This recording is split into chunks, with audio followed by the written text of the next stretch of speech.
हाँ भाई, अब आ रही है आवाज? क्या हाल चाल चल रहा है बच्चों के?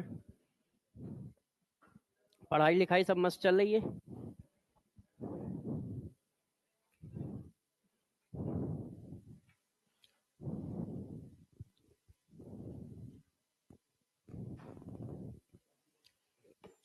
तो चलो, आज का हमारा टॉपिक क्या, जरा एक बार बता देना मेरे को।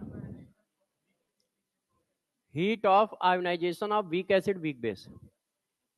मुझे लग रहा है हीट ऑफ आयोनाइजेशन वाला टॉपिक पूरा खत्म कर लिया था। मैं बोलता जा रहा हूँ, आप बताते जाइएगा। हीट ऑफ आयोनाइजेशन पढ़ा दी। Heat of ionisation of strong acid strong base, और जब उनमें से कोई एक वीक हो जाए तो वैल्यू कम हो जाती है। क्यों कम हो जाती है ये बता दी, है ना? हाँ, हीट ऑफ आयोनाइजेशन के बारे में भी बता दिया, पीएच का रिलेशन भी बता दिया। तो हाँ, तो हीट ऑफ आयोनाइजेशन वाली हेडिंग इसका मतलब खत्म कर लिया, और हीट ऑफ न्यूट्रलाइजेशन भी पूरा खत्म हो गया। तो heat of formation, heat of combustion, heat of neutralization, तीन बड़ी हेडिंग हमारी खत्म हो गई। ठीक है, तो चलो, अभी तो काफी बाकी है इसमें। नहीं, आज नहीं, कल होगा शायद, क्योंकि अभी बहुत हेडिंग है, हैं छोटी छोटी मगर हैं तो अभी टाइम है, इतनी जल्दी नहीं खत्म होगा, बड़ा चैप्टर है।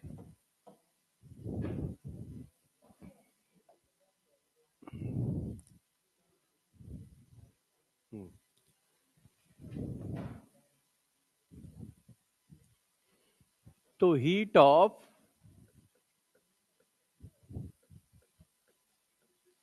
एटमाइजेशन, मेरी बातें समझ तो जाते हो ना सब लोग?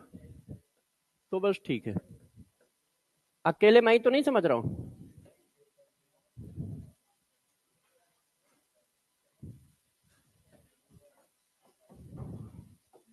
तो कितने बच्चों को ये कॉन्फिडेंस है कि हाँ उनका सिलेक्शन हो जाएगा?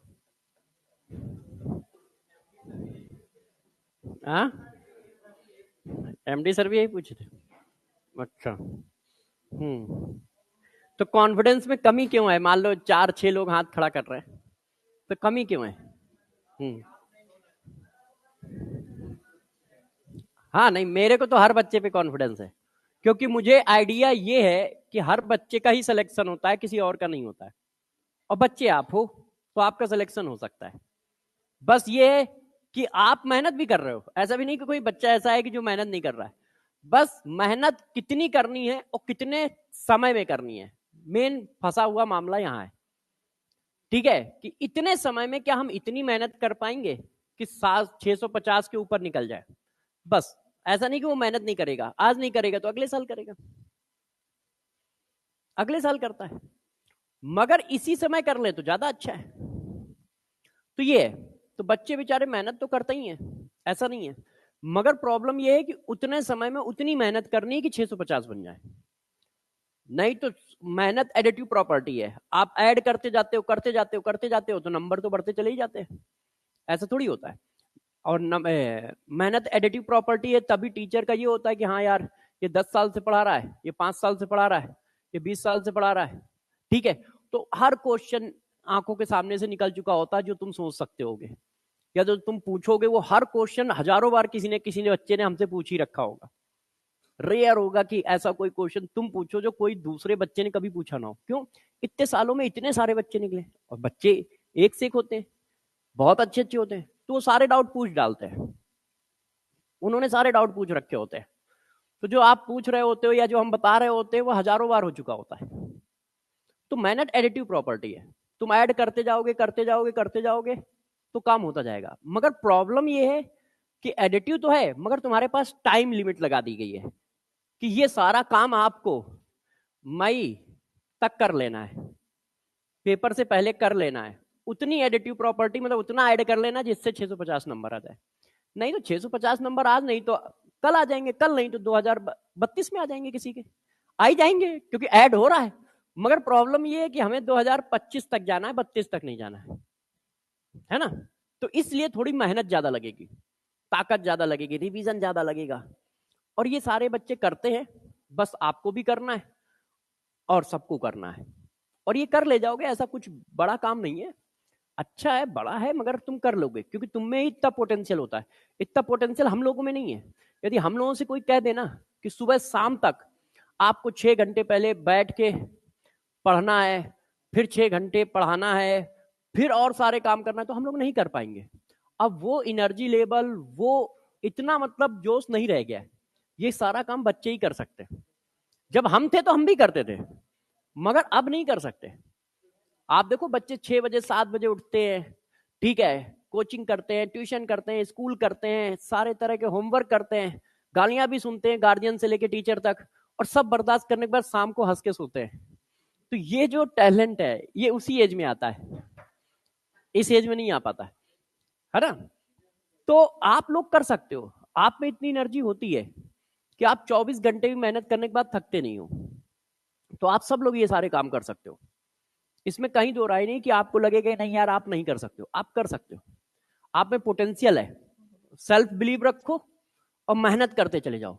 और मेहनत करते समय थोड़ा प्लानिंग अच्छे से रखो कि हाँ यार हमारी क्या कमजोरियां हैं, क्या अच्छाइयां हैं, कमजोरियों को रिमूव करना है, अच्छाइयों को बनाए रखना है, उनको भी खत्म नहीं करना है, बनाए रखना है। मान लो कोई चैप्टर मेरा अच्छा है तो वो अच्छा बना रहे, कोई खराब है तो उसको इंप्रूव करना है, जो नंबर नहीं आ रहे हैं उनको इंप्रूव करना है। और ऐसा करोगे तो कर ले जाओगे, बहुत बड़ा टाइम होता है, टाइम की कोई कमी नहीं। यदि कोई कह रहा सर टाइम कम है तो गलत बात है, टाइम की कोई कमी नहीं है, इनफ टाइम होता है, 1 2 महीने 3 महीने इनफ टाइम होता है। जब बच्चा रिदम में पकड़ता है तो हर बच्चे ने देखो हर चैप्टर पढ़ रखा है, कोई भी चैप्टर मैं पढ़ाऊंगा वो चैप्टर हर बच्चे ने मिनिमम 1 2 बार तो पढ़ ही रखा है, क्योंकि 12 तो पास हुआ ही है, 11 तो पास हुआ ही है।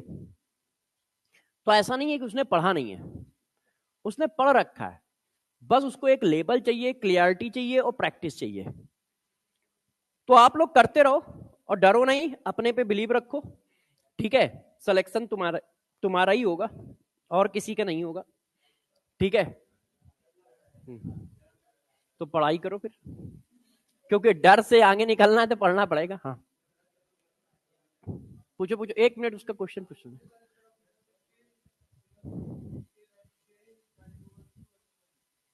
क्या के ए डायरेक्टली प्रोपोर्शनल है हीट ऑफ न्यूट्रलाइजेशन के अच्छा dissociation constant of acid, dissociation constant of acid अभी आयनिक इक्विलिब्रियम में पढ़ाएंगे भी के, मगर लिख भी लो डिसोसिएशन कांस्टेंट ऑफ एसिड। जैसे एस्टिक एसिड का के 1.5 इंटू 10 की पावर -5 होता है ना, तो वो के, तो जितना ज्यादा डिसोसिएट होगा उतना ज्यादा के होगा, और जितना ज्यादा डिसोसिएट होगा उतनी ज्यादा हीट ऑफ न्यूट्रलाइजेशन होगी, जितने ज्यादा एच आयन उतनी ज्यादा न्यूट्रलाइजेशन। चलो अब हम हेडिंग पे आते हैं वापस, ठीक है, उसको पढ़ाते हैं। तो अब आप लोग पढ़ाई पे ध्यान दें और मेहनत करते रहें, सिलेक्शन आपका ही होना है, ध्यान रखिएगा। सबसे पहला काम तो अपने ऊपर बिलीव ही होता है।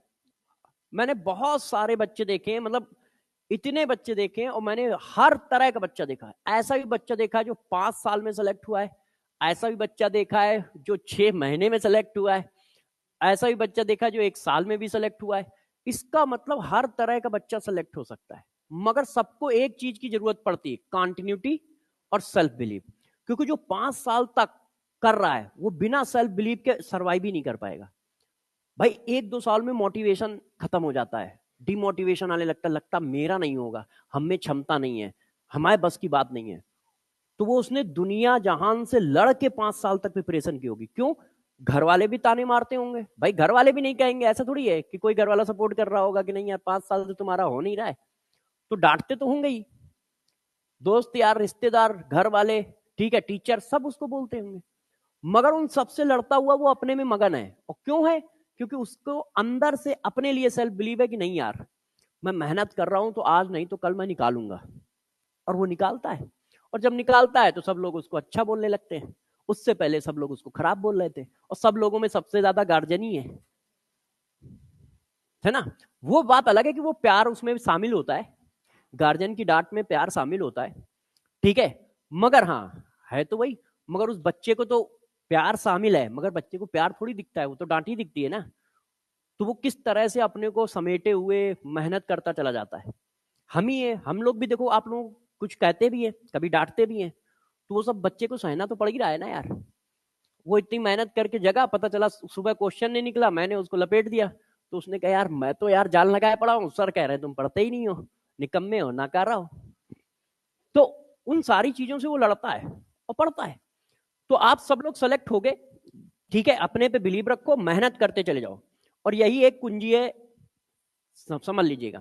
पैसे वालों के पास हजारों तरीके हैं अपना कैरियर बनाने का। जो मिडिल क्लास है, लोअर मिडिल क्लास है, उसके पास एक ही तरीका है अपना कैरियर बनाने का, एजुकेशन।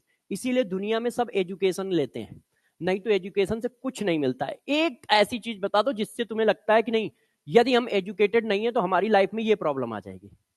एक ऐसी बात बता दो कि एक ऐसी बात बता दो कि हाँ इससे हमें ये दिक्कत आ जाएगी। आप उसी तेजस्वी यादव को ही देख लो, 9th आई थिंक शायद पास है या 10th पास है। अच्छा, तो उसमें क्या दिक्कत है? उसको कौन सी दिक्कत आती है? कोई दिक्कत आती है नहीं, क्योंकि उनके पास पैसा है, पावर है, तो वो अपना दूसरी जगह पे अपना कैरियर बना रहे हैं। और गलत थोड़ी, कोई 9th पास है या फेल है तो ये कोई गलत काम थोड़ी है। भाई हम क्यों पास होंगे? हम क्यों पास होंगे ये बताओ? हमें ना इंजीनियर बनना, ना हमें डॉक्टर बनना, हम क्यों पास होंगे? जरा एक बार रीजन बता दो कि हम पास होंगे। और यदि आप मुख्यमंत्री बनने के लिए पास होना जरूरी है तो तुमने बना क्यों नहीं रखा सिस्टम? तुम भाई सिस्टम बनाओ ना कि पोस्ट ग्रेजुएट होगा वही मुख्यमंत्री बन सकता है, हम पास होकर दिखाएंगे। जब तुमने उसमें लॉ में कहीं लिख ही नहीं रखा है तो हम क्यों पास होंगे भाई? सिंपल सी बात है, उसमें पास होने की कहां जरूरत है? कोई जरूरत नहीं है।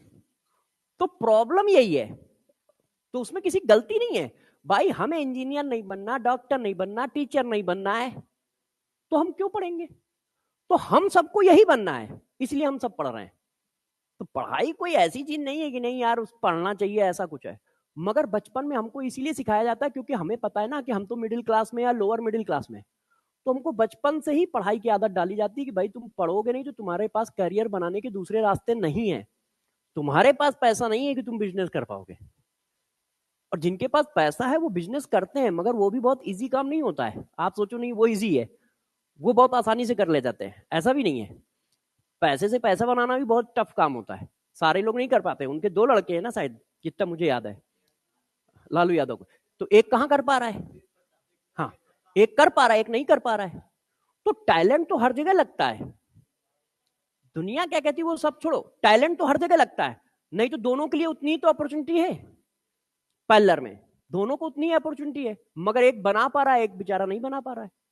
तो टैलेंट हर जगह जरूरत पड़ती है, मगर एक जगह पे सपोर्ट ज्यादा है और एक जगह पे सपोर्ट जीरो है। जैसे आप लोग के लिए सपोर्ट जीरो है, उनके पास सपोर्ट ज्यादा है, मगर फिर भी उसको भी टैलेंट लगेगा अपना कैरियर बनाने में, नहीं तो बनता नहीं है। राहुल गांधी देखो 20 साल से स्ट्रगल कर रहे हैं, बन नहीं पा रहा है क्योंकि सपोर्ट जबकि पूरा है।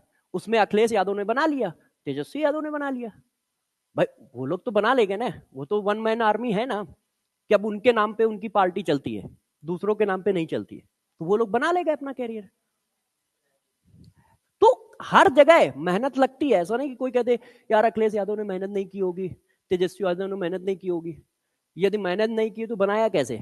पार्लर में उसके दूसरे भाई भी थे, वो बना लेते, वो नहीं बना पाए। तो मेहनत हर जगह लगती है, सपोर्ट का बस डिफरेंस रहता है। तो आप लोगों का सबका सिलेक्शन होगा, मेहनत करते रहो, ठीक है, डरो नहीं, आपका काम होगा। और डिमोटिवेट ना हो, निगेटिव बातें कभी मत सोचा करो। और एक मैं आपको और एक चीज बताता हूं, जीवन में हर समय आपके पास सक्सेस के लिए आएंगे, मौके मिलेंगे, मौके को भुनाना सीखना होगा। और उस मौके को भुनाने में लगेगी एक ही चीज, मेहनत और प्लानिंग।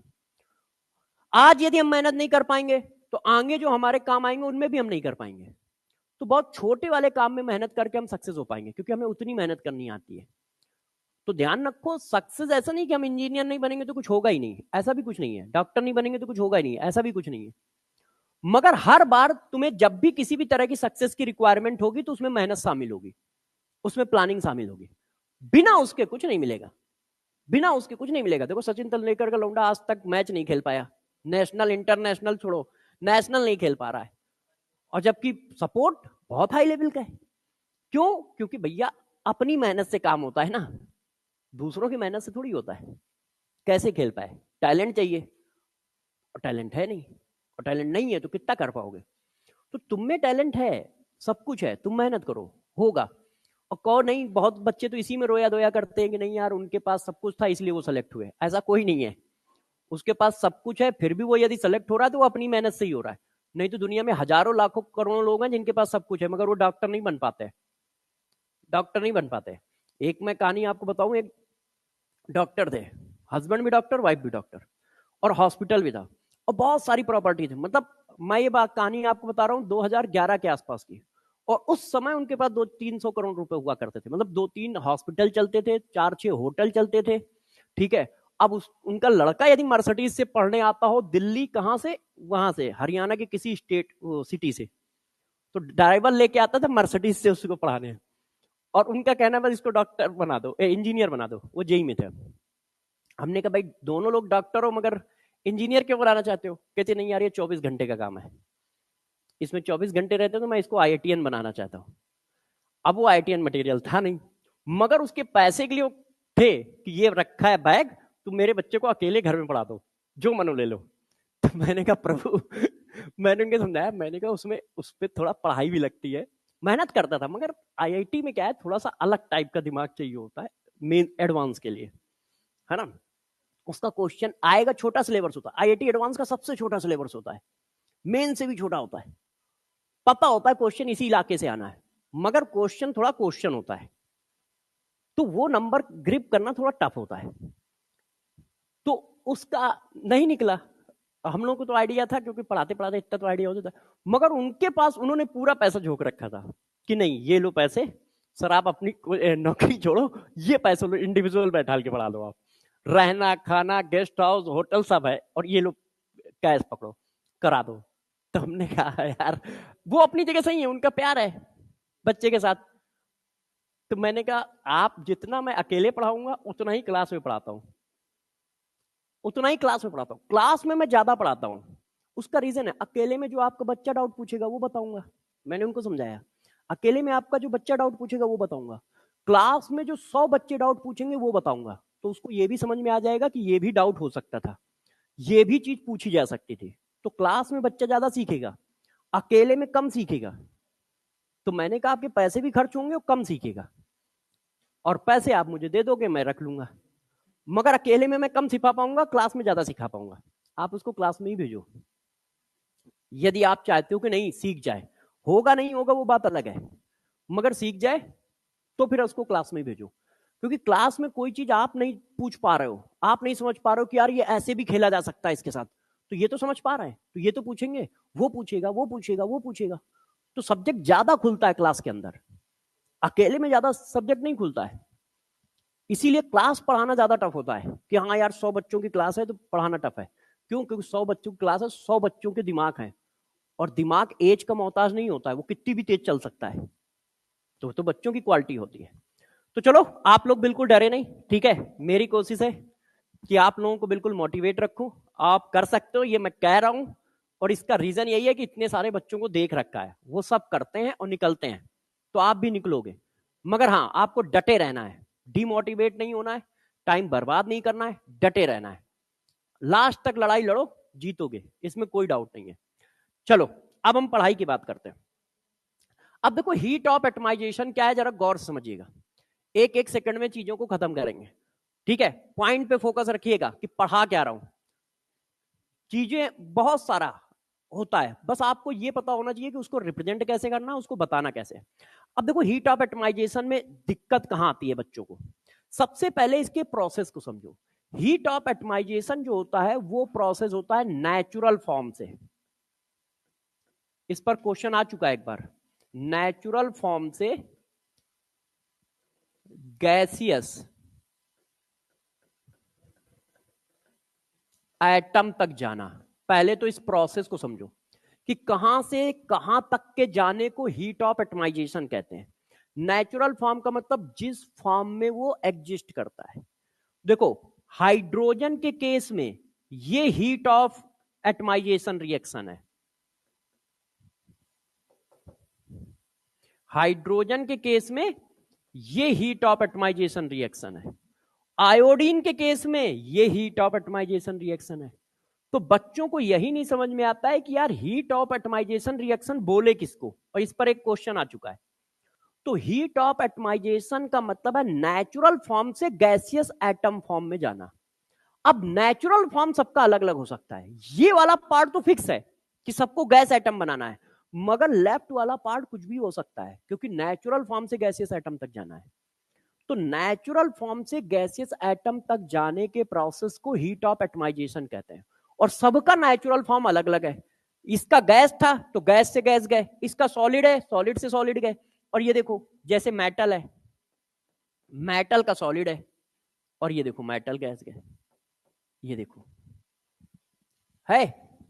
तो पहला पॉइंट क्या है? पहला पॉइंट इसके प्रोसेस को ध्यान रखना, क्योंकि इसके प्रोसेस में हम गड़बड़ करेंगे तो क्वेश्चन बनेगा नहीं।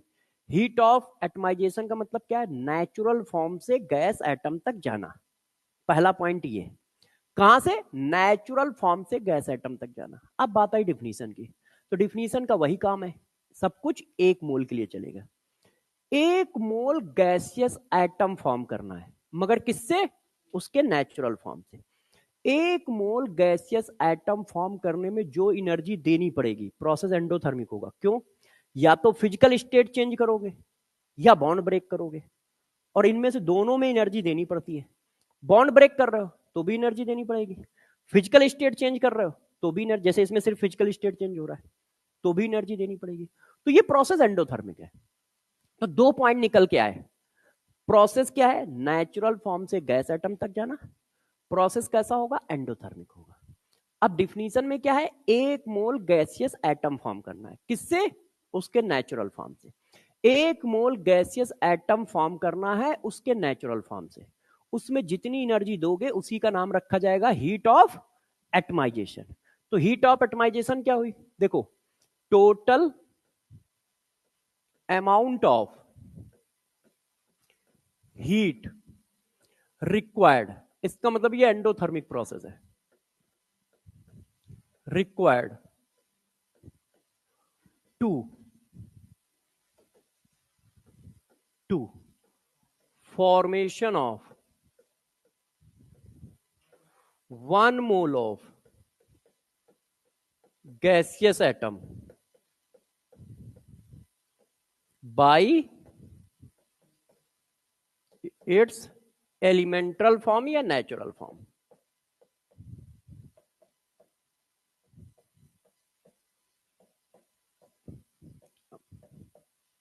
अब देखो लिखने में कितना बड़ा लिख गया है, फर्जी सी चीज।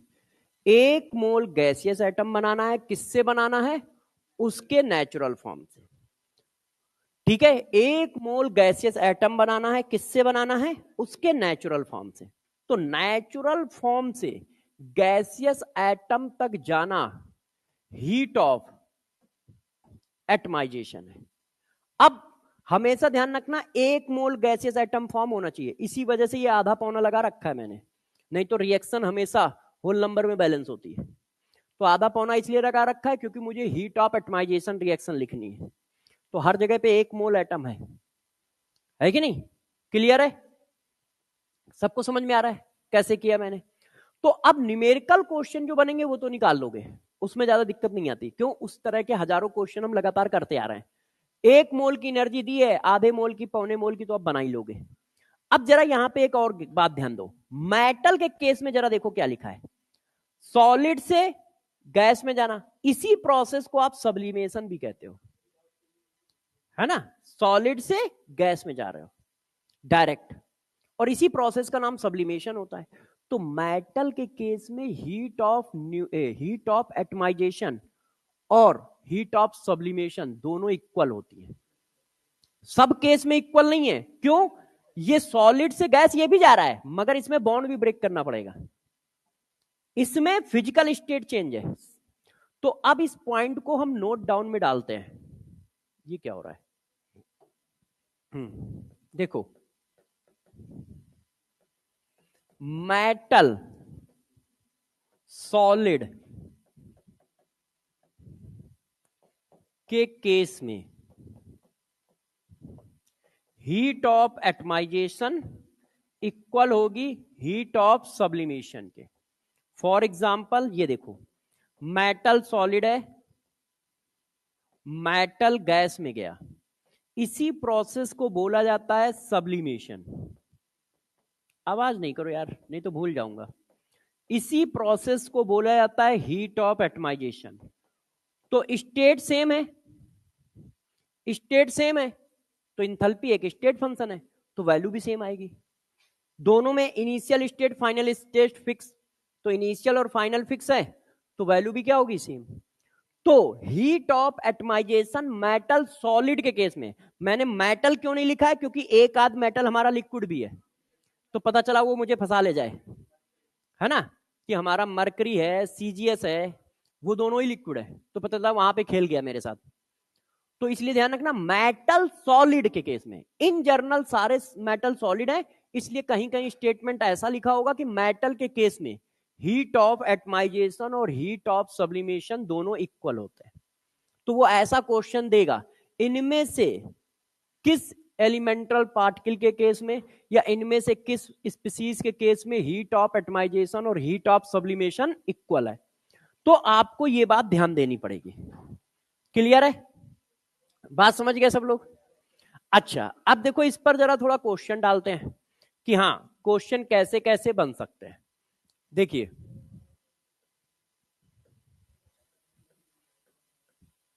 Heat of atomisation of Br2 is 100 kilojoule per mole. Calculate heat of reaction. Reaction आपको दी है Br2 liquid to 2Br gas. Option plus की 100 किलो जूल, माइनस की 100 किलो जूल, प्लस की 200, प्लस की 50।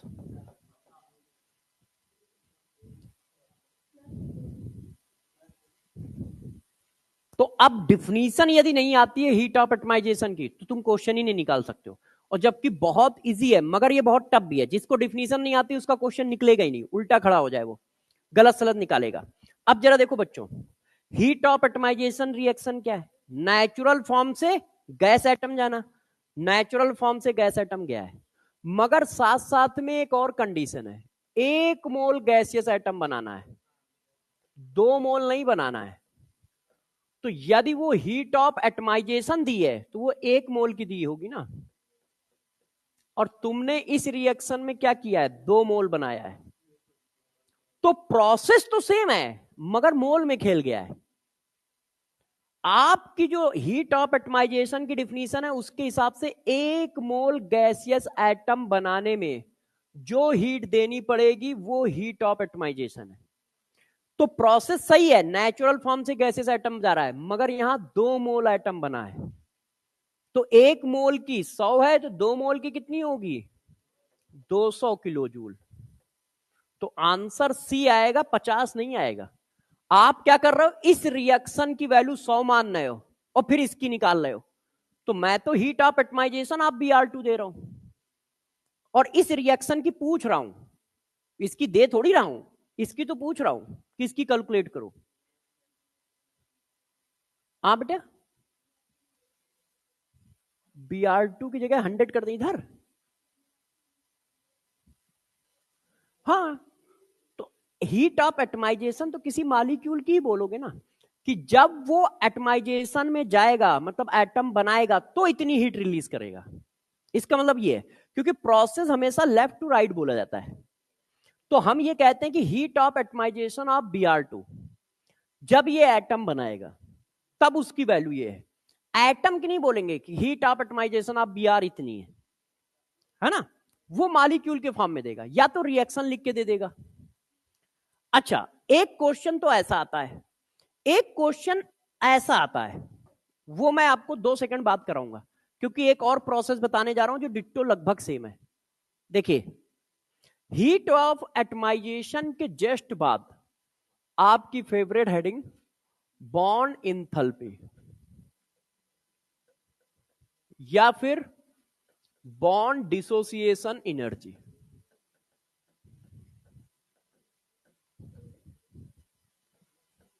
फिर आपको एक क्वेश्चन बताऊंगा, मगर दोनों पढ़ा दूंगा ना तो मैं समझा पाऊंगा, नहीं तो समझाने में टेंशन होगी। अच्छा, अब जरा देखो बच्चों, बॉन्ड इंथैल्पी की डिफिनीशन क्या है और बॉन्ड इंथैल्पी का प्रोसेस क्या है। तो जरा देखो, अब जब मैं लिखूंगा तो आपको एक बहुत अच्छी चीज क्लियर होगी। देखिए, गैसियस मॉलिक्यूल से गैसियस एटम तक जाना,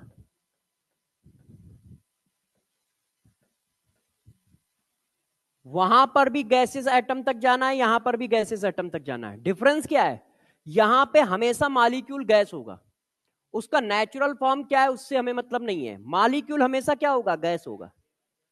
तो गैसियस एटम से गैसियस मॉलिक्यूल से गैसियस एटम तक जाने के प्रोसेस को बॉन्ड इंथैल्पी कहते हैं। पहले प्रोसेस समझो, क्योंकि प्रोसेस में अभी मैं घुमाऊंगा। ठीक है, इतनी बात सही है, ये बात समझ में आई सबको। अब इसके बाद डिफिनीशन क्या होगी, तो बॉन्ड आप ब्रेक क्या कर रहे हो, बॉन्ड। तो सारी डिफिनीशन किसके लिए है, एक मोल के लिए। तो बस एक मोल बॉन्ड को ब्रेक करने में जो एनर्जी देनी पड़ेगी वो बॉन्ड इंथैल्पी है। एक मोल कोवेलेंट बॉन्ड, एक मोल कोवेलेंट बॉन्ड को ब्रेक करने के लिए जो एनर्जी देनी पड़ेगी वो बॉन्ड इंथैल्पी है। प्रोसेस क्या है, ध्यान रखिएगा, गैसियस मॉलिक्यूल से गैसियस एटम तक जाने के प्रोसेस को बॉन्ड इंथैल्पी कहते हैं। नेचुरल फॉर्म से गैसियस एटम तक जाने के प्रोसेस को हीट ऑफ एटमाइजेशन कहते हैं। कभी कभी दोनों सेम आएंगे और कभी कभी दोनों डिफरेंट आएंगे। यहीं पे बच्चों को कंफ्यूजन है कि कभी कभी तो यार ये दोनों एक जैसे दिखते हैं, कभी कभी लोग कहते हैं डिफरेंट है। तो ध्यान रखिएगा, जिसका नेचुरल फॉर्म ही गैसियस फॉर्म है उसके लिए तो सेम ही आएगा। तो बॉन्ड इंथैल्पी का प्रोसेस, ठीक है, गैसियस मॉलिक्यूल से गैसियस एटम तक जाना। अब डिफिनीशन तो वही है, घिसी पिटी, एक मोल काम करना है और एक मोल क्या करना है, कोवेलेंट बॉन्ड को ब्रेक करना है। अब बॉन्ड ब्रेक हो रहे हैं तो एनर्जी देनी पड़ेगी, इसका मतलब ये भी प्रोसेस एंडोथर्मिक है। तो देखो, total amount of heat required in total amount of heat required to break 1 mole of covalent bond, ठीक है, एक मोल कोवेलेंट बॉन्ड को ब्रेक करने में जो एनर्जी दोगे वो हमारी क्या है, बॉन्ड इंथैल्पी है। प्रोसेस ध्यान रखना कहां से कहां तक है। जैसे यदि मैं ये पूछ दूं क्या ये बॉन्ड इंथैल्पी का प्रोसेस है, एक मोल कोवेलेंट बॉन्ड तो ब्रेक हो रहा है, ये देखो, तो क्या ये प्रोसेस बॉन्ड इंथैल्पी का प्रोसेस है, तो नहीं। क्यों, गैसियस फॉर्म नहीं है। और ये प्रोसेस बॉन्ड इंथैल्पी का प्रोसेस है, यस। अब यदि मैं यही सिंपल सा क्वेश्चन मार दूं कि इनमें से कौन सा process bond enthalpy of I I bond का है, तो कौन सा प्रोसेस है, तो ये। अब इनमें से कौन सा process heat of atomisation of iodine का है, पहला वाला। तो वो कुछ भी पूछ सकता है। प्रोसेस, मैंने कहा इनमें से कौन सा प्रोसेस हीट ऑफ एटमाइजेशन का है। हीट ऑफ एटमाइजेशन की रिएक्शन नहीं पूछ रहा हूं, प्रोसेस, प्रोसेस का मतलब फिजिकल स्टेट चेंज होना, है ना। तो देखो, ये वाला हीट ऑफ ये वाला बॉन्ड इंथैल्पी का प्रोसेस है, ये वाला बॉन्ड इंथैल्पी का प्रोसेस नहीं है। क्यों, क्योंकि ये गैसियस फॉर्म से गैसियस एटम तक जाना है, नेचुरल फॉर्म से गैसियस एटम तक नहीं जाना है। तो दोनों में डिफरेंसेस ये ध्यान रखिएगा, ठीक है। इतनी बात क्लियर है, इतनी बात क्लियर हो गई कि नेचुरल फॉर्म को कैसे पकड़ के रखना है। अब इस पर देखो बेस्ड एक क्वेश्चन, आईआईटी मेंस में या नीट में कहीं एक जगह आया है, मुझे पेपर याद नहीं है। 3 साल पहले आया था ये क्वेश्चन, या तो आईआईटी मेंस में आया है या नीट में आया है। क्वेश्चन ऐसे लिखा था, देखो, heat of atomisation of heat of atomization and bond enthalpy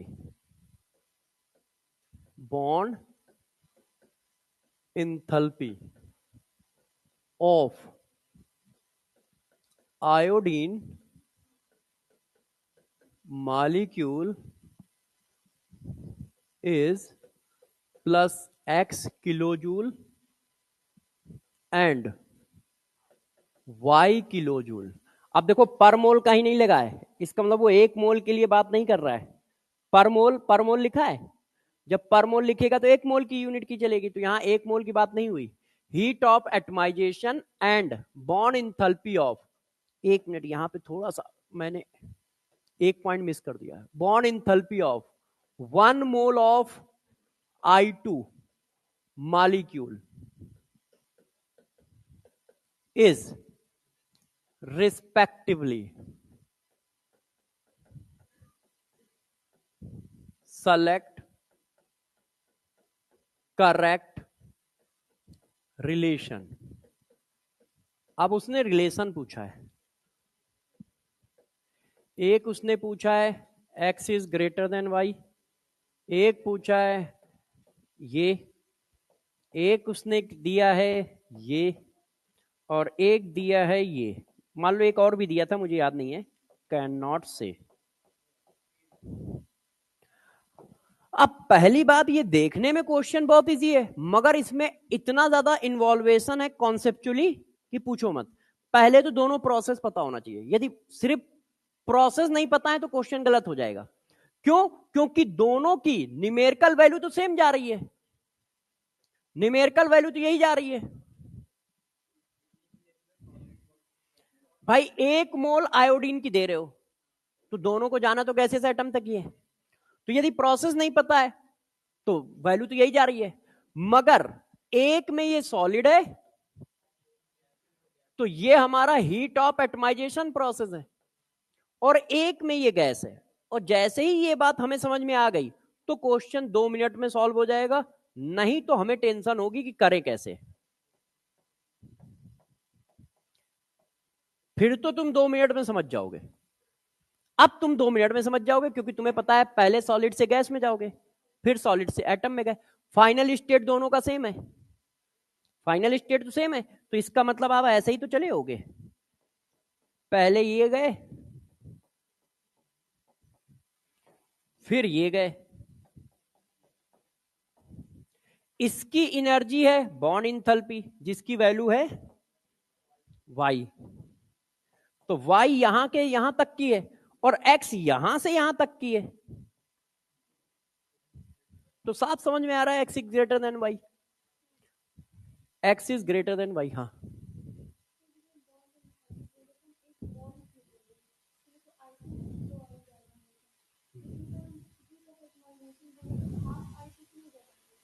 देखो, यहां पर मोल नहीं लिखा है, यहां 1 मोल की लिखा है, तो मैंने बता दिया है कि हीट ऑफ एटमाइजेशन प्रोसेस है,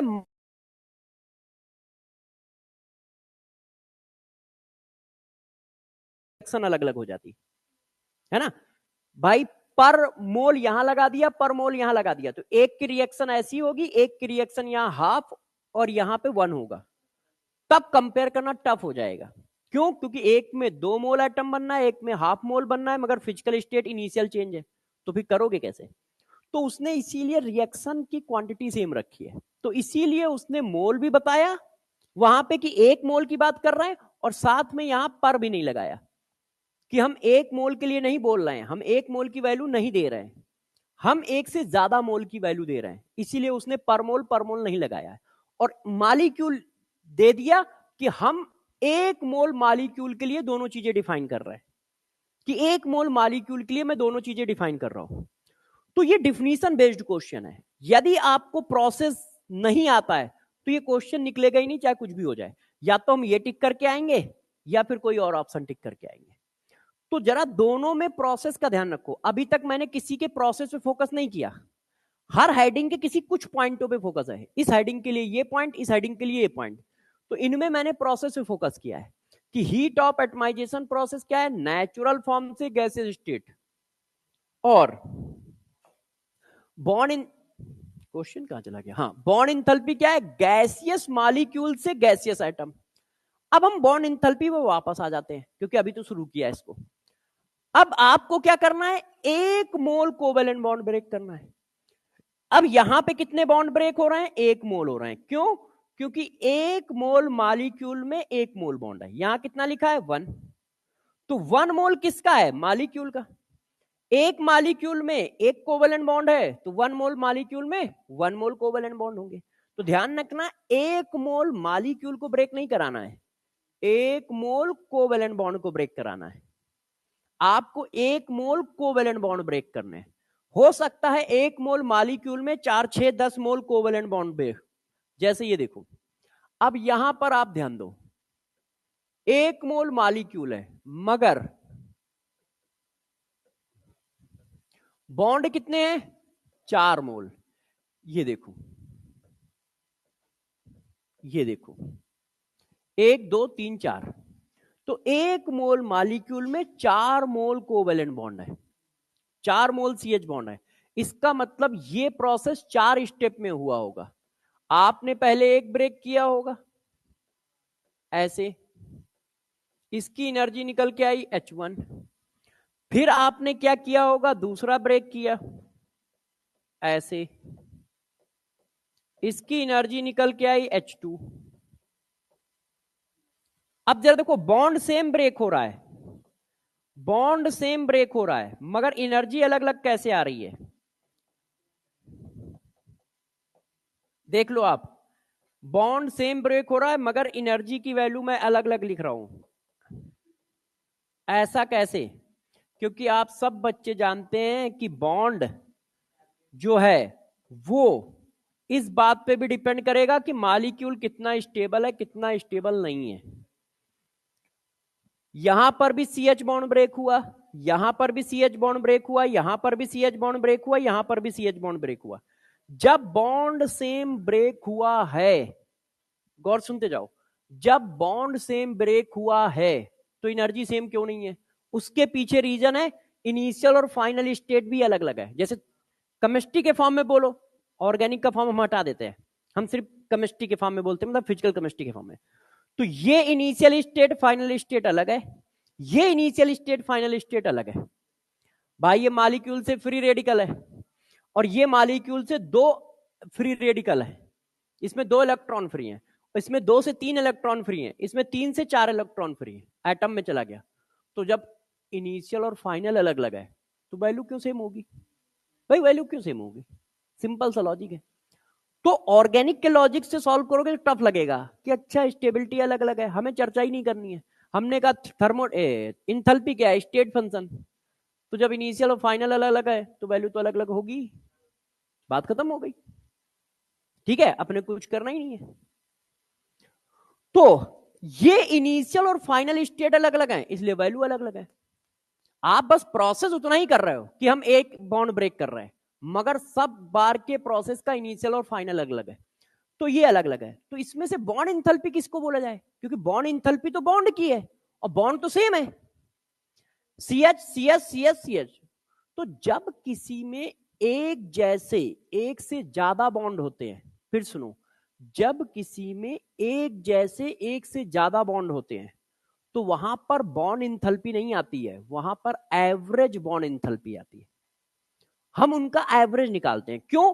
अब इसको बच्चा बॉन्ड इंथैल्पी बोले कि इसको बोले कि इसको बोले कि इसको बोले, क्योंकि हर एक में एक CH बॉन्ड ब्रेक हुआ है, हर एक में CH बॉन्ड ब्रेक हुआ है।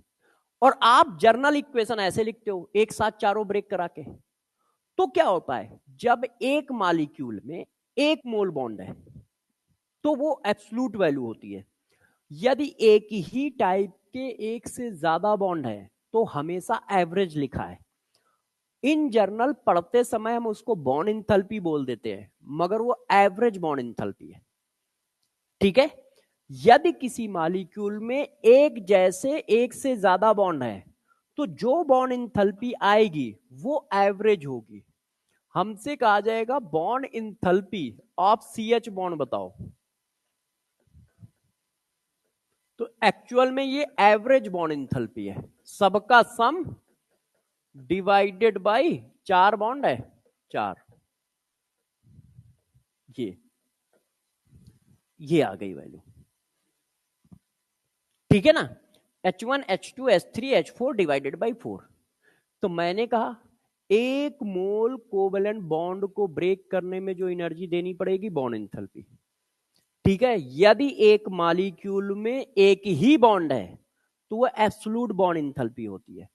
यदि मॉलिक्यूल में एक जैसे एक से ज्यादा बॉन्ड है तो वो जो बॉन्ड एंथैल्पी निकलती है वो एवरेज बॉन्ड एंथैल्पी होती है, वो जो बॉन्ड एंथैल्पी निकलती है वो एवरेज होती है। इन जनरल हम उसको भी नाम बॉन्ड एंथैल्पी ही देते हैं क्योंकि हमें उस पर फोकस नहीं करते हैं, उस पर फोकस करके क्वेश्चन नहीं बनाते हैं, इसलिए इन जनरल वही नाम देते हैं। तो हम इसको भी यही कह रहे हैं। और यहां पर देखो एक मोल मॉलिक्यूल एक मोल बॉन्ड ब्रेक कर रहा है, तो यहां एब्सोल्यूट वैल्यू आई होगी मगर यहां एवरेज वैल्यू आएगी, और वो वैल्यू क्या आई है, ठीक है। इतनी बात सही है। अच्छा, हमने बॉन्ड एंथैल्पी की इतनी बात पढ़ ली। अब हमने आपसे एक क्वेश्चन दे दिया, देखिए मैंने आपको कहा ये मेथेन है और ये एक रिएक्शन हुई, इस रिएक्शन में इतनी एनर्जी लग गई। मैंने कहा calculate bond enthalpy of CH bond. अब बताओ 400 100 -400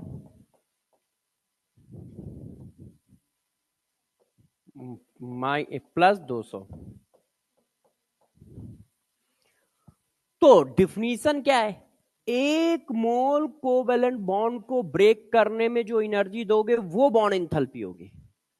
एक मोल कोवेलेंट बॉन्ड को ब्रेक करने में जो एनर्जी दोगे वो बॉन्ड एंथैल्पी होगी। एक मोल मॉलिक्यूल है, बॉन्ड 4 मोल है, 1 2 3 4, एक मॉलिक्यूल में चार बॉन्ड, तो एक मोल मॉलिक्यूल में 4 मोल बॉन्ड, तो 4 मोल बॉन्ड को ब्रेक करने की एनर्जी दी है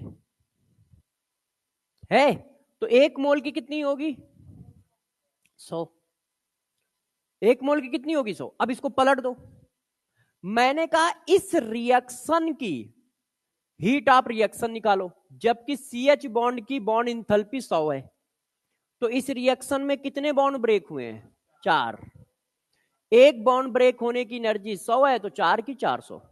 तो वो उल्टा भी पूछेगा, है ना, वो रिएक्शन की एनर्जी देके बॉन्ड इंथैल्पी पूछ सकता है, बॉन्ड इंथैल्पी देके रिएक्शन की एनर्जी भी पूछ सकता है, ठीक है ना। इसी क्वेश्चन को मैंने पलटी मार दी। अच्छा, अब गौर से देखिए, अभी बॉन्ड इंथैल्पी में और आगे चलते हैं। अब हम बात करते हैं heat of reaction, heat of reaction in term of bond enthalpy.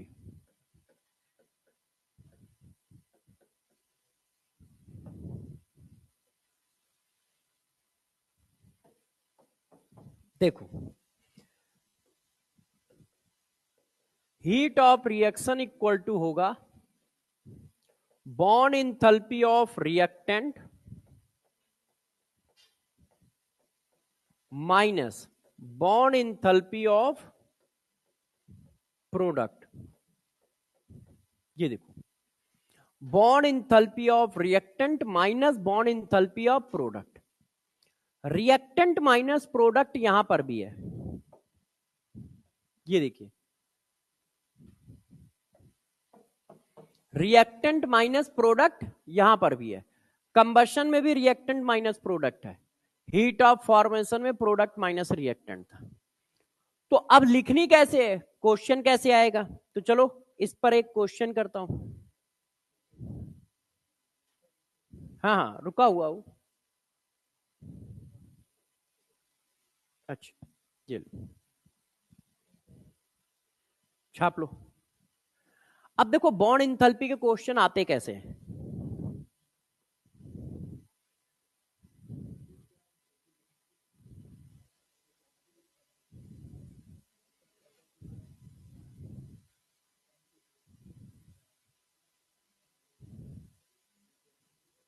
देखो पहला क्वेश्चन 2009 में आपके पेपर में आया, for the following bond energy. आपको किसकी किसकी बॉन्ड एनर्जी दी है? आपको बॉन्ड एनर्जी दी है C H bond, C double bond C, C C bond और सी एच बॉन्ड। अब आपसे पूछ रहा है enthalpy of the reaction will be, इस रिएक्शन की एनर्जी बताओ। तो जब इस रिएक्शन की एनर्जी निकालोगे तो किसके केस में निकालोगे? बॉन्ड इंथैल्पी के केस में। क्यों? बॉन्ड इंथैल्पी गिवन है ना। किसी भी रिएक्शन की एनर्जी यदि हीट ऑफ फॉर्मेशन दी है तो heat of formation of product minus heat of formation of reactant. Combustion दी है तो heat of formation of heat of combustion of reactant minus heat of combustion of product. Bond enthalpy दी है तो bond enthalpy of reactant minus bond enthalpy of product. तो अभी bond enthalpy दी है ना, तो bond enthalpy of reactant minus bond enthalpy of product. तो भाई आपने कहा हीट ऑफ रिएक्शन बताओ, मैंने कहा बता देते हैं। मैंने लिख दिया bond enthalpy of reactant minus bond enthalpy of product. अब रिएक्टेंट की सारी बॉन्ड इंथैल्पी काउंट करो, तो 1 2 3 4, 4 तो हमारे पास सी एच बॉन्ड है। अच्छा देखो सब में पर मोल लगा है, ये सब 1 मोल की हैं, तो सी एच बॉन्ड किधर है? ये 1 मोल की आपको दी है और 4 मोल है, तो 4 इंटू 410.5, ठीक है। अच्छा अब एक क्या है? सी डबल बॉन्ड सी एक है ना, तो सी डबल बॉन्ड सी एक है, तो 1 मोल की कितनी हुई? 606 ये। अब इस मॉलिक्यूल के सारे बॉन्ड काउंट हो गए, अब इस पे आओ, एक है, एक बॉन्ड की वैल्यू ये दी है 431.37, ये सारा रिएक्टेंट लिख गया। रिएक्टेंट में कोई बचा बॉन्ड? सारे बॉन्ड काउंट कर दिए। अब प्रोडक्ट में आओ, अब सी एच बॉन्ड कितने हैं? 6, 1 2 3 4 5 6, है ना। ये थोड़ा इधर खिसक जाएंगे, एथेन बनना है, तो 6 इंटू सी एच बॉन्ड की वैल्यू कितनी है? 410। अब आप इसको मतलब कर लो, क्यों? अब तो कोई प्रोडक्ट है नहीं। अच्छा हाँ, कार्बन कार्बन रह गया, कार्बन कार्बन की वैल्यू, कार्बन कार्बन बॉन्ड कितना है? सिर्फ एक, तो कार्बन हाइड्रोजन तो काउंट कर दिए ना। कार्बन कार्बन की वैल्यू दी है 336.49। अब आप लोग जरा अपना जोहर दिखाएं और आंसर बताएं।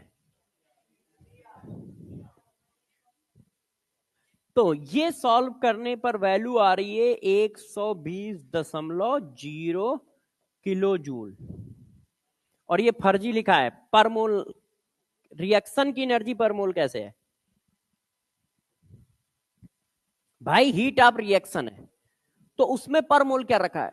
रिएक्शन 1 मोल है ना, तो रिएक्शन की एनर्जी में मोल नहीं लगता। क्यों? क्योंकि रिएक्शन 1 मोल है। क्या रिएक्शन की हीट है ना, हीट ऑफ फॉर्मेशन होता है। अब जैसे हीट ऑफ हाइड्रोजिनेशन लिखता है कि हीट ऑफ हाइड्रोजिनेशन पर मोल है, तो बात समझ में आती है 1 मोल का हाइड्रोजिनेशन हुआ है तो पर मोल ठीक था। ही इंथैल्पी ऑफ रिएक्शन की जगह वो लिख देता, ठीक है, इंथैल्पी ऑफ हाइड्रोजिनेशन, तो 1 मोल का एडिशन कर रहे हो, ये बात ठीक है। मगर चलो ठीक है, भाई लोगों ने आंसर दे रखा है तो हम टिक कर लेते हैं। अब आपका मन कर रहा है नहीं सर ऐसा थोड़ी होता है, एक और करूंगा, तो मैंने कहा ठीक है एक और कर लेते हैं। ये क्वेश्चन उसी तरह का नहीं, बॉन्ड एंथैल्पी का नहीं है ना? हाँ, बॉन्ड एंथैल्पी का ही है। अब देखो, बॉन्ड एंथैल्पी का ही क्वेश्चन है। Bond dissociation energy of hydrogen Cl और HCl is given. Enthalpy of formation of HCl। जिस रिएक्शन की हीट पूछ रहा है उस रिएक्शन का नाम लिख दिया है। एक होता है जर्नल नाम लिख दो, हीट ऑफ रिएक्शन लिख दो, एक होता है उसका नाम लिख दो। तो अब किसकी रिएक्शन की हीट पूछ रहा है? Enthalpy of formation of HCl। तो किसी का फॉर्मेशन कैसे किया जाता है? 1 मोल का फॉर्मेशन करना है। किससे करना है? उसके नेचुरल फॉर्म से। तो भाई लोगों का नेचुरल फॉर्म ये है। हाइड्रोजन किस फॉर्म में मिलता है? Hydrogen gas. क्लोरीन किस फॉर्म में मिलता है? Chlorine gas. रिएक्शन सही लिखी है? कहां सही लिखी है? हाफ हाफ नहीं लगाओगे? यहां पे 2 क्यों नहीं लगा रहा हूं, समझ रहे हो? क्योंकि वो कह रहा है हीट ऑफ फॉर्मेशन काउंट करनी है, और हीट ऑफ फॉर्मेशन 1 मोल की होती है। यदि किसी ने ये लिख दिया H2 + Cl2 = 2HCl, तो आंसर गलत आएगा, डबल आ जाएगा। क्योंकि वो हीट ऑफ फॉर्मेशन कह रहा है कि हीट ऑफ फॉर्मेशन बताओ। बात समझ पा रहे हो ना मेरी? मतलब ये ठीक है ना? समझ पाए मैं ऐसे क्यों कर रहा हूं? क्योंकि हीट ऑफ फॉर्मेशन 1 मोल के लिए पहली क्लास में पढ़ाया था, मतलब कल भी नहीं पढ़ाया, उससे पहले पढ़ाया, परसों पढ़ाया है। अब सबकी वैल्यू डाल दो। अब यहां पर भी लोचा है आपके लिए, गौर समझना। हमारी हीट ऑफ फॉर्मेशन या हीट ऑफ रिएक्शन की वैल्यू क्या है? Bond enthalpy of reactant minus bond enthalpy of product. अब रिएक्टेंट देखो आधा मोल है, और यहां 1 मोल की दी है। देखो यूनिट के पीछे जरा देखना, 444 पर मोल दिया है, और यहां आधा मोल है। तो 1 इंटू हाफ इंटू 400 कितना लिखा है, पढ़ना यार, 34 प्लस हाफ इंटू 242। ये रिएक्टेंट लिख गया। प्रोडक्ट लिखो 1 इंटू 431। ये समझ पा रहे हो ना आप लोग कैसे किया? समझ रहे हो? अब देखो, अब इसको सॉल्व करो, तो सॉल्व करने पे कितना आया? -93 -93। अब देखो, यदि मान लो कोई बच्चा कंफ्यूज हो जाए, मान लो किसी बच्चे को ये याद नहीं था कि हीट ऑफ फॉर्मेशन में ये इक्वेशन बनेगी, तो यूनिट तो पढ़ लो। 1 मोल बनाने की एनर्जी पूछ रहा है, पर मोल लिखा है ना, तो पर मोल का मतलब 1 मोल बनाने की एनर्जी। तो यदि मैं क्वेश्चन पूछता हूं कि heat of reaction of HCl बताओ, तो अलग वैल्यू आ रही है। Heat of formation of HCl अलग आ रही है, क्योंकि हीट ऑफ फॉर्मेशन में कितना बनाओगे? 1 मोल बनाओगे। क्लियर है? अच्छा, अब आप लोगों ने थोड़ी सी और जिद कर रखी है, तो एक और चिपका देता हूं, देखें जिद सही है कि नहीं। नहीं, कंबर्शन है ये तो। ये क्वेश्चन तो इसमें नहीं, ये भी नहीं है। हाँ, अब मेरे हिसाब से क्वेश्चन है मगर इसके नहीं है। इनको हम लोग करेंगे, मगर अभी नहीं करेंगे। जब सारा पढ़ा लेंगे तब मिक्सअप क्वेश्चन करेंगे।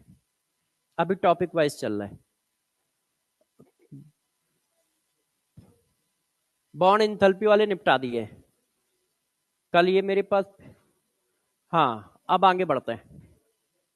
ये सारे पीवाईक्यू मैं ले आया हूं। थर्मोकेमिस्ट्री के जितने पीवाईक्यू हैं वो मैं लगभग ले आया। अब जरा देखो बच्चों, बॉन्ड एंथैल्पी के बाद अब हम लोगों को कौन सी हेडिंग पढ़नी है? अब हम लोगों को पढ़ना है 3 हेडिंग। एक, heat of vaporization, heat of sublimation, heat of fusion. और पढ़नी है, और हेडिंग तो भी बहुत सारी है, heat of hydration, heat of dilution, heat of solution. ठीक है, तो 6 हेडिंग अभी करनी है। तो पहले वो लिखते हैं जिसमें थोड़ा सा हाथ तंग हो आपका। हीट ऑफ हाइड्रेशन,